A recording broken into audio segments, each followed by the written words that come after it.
आताची मोठी बातमी समोर येते नाशिकमधून। नाशिकमध्ये माजी नगरसेवकाचं घर फोडलंय। याची मोठी बातमी समोर येते नाशिकमधून। नाशिकमध्ये माजी नगरसेवकाचं घर फोडल्याची एक धक्कादायक माहिती समोर येते। तर 28 तोळ्यांचे दागिने अज्ञात चोरट्याने चोरलेत।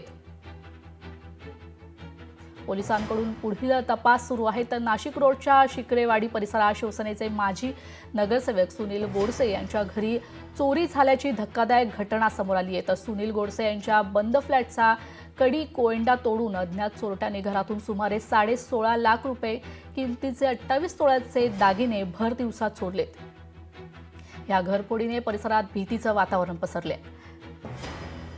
दुचाकीस्वर आलेले हे चोरटे सीसीटीव्ही कॅमेऱ्यात कैद झाले असून पुढील तपास उपनगर पोलीस करत आहेत। शिकरेवाडीमध्ये असलेल्या अंगण छाया सोसायटीमध्ये शिवसेनेचे माजी स्वीकृत नगरसेवक सुनील गोडसे हे कुटुंबियांसोबत राहतात।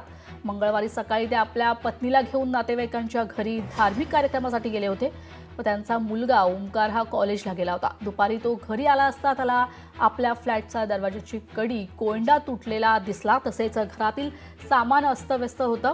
त्याने लागलीच ही माहिती पोलिसांना कळवली। पुढील तपास आता पोलीस करत आहेत।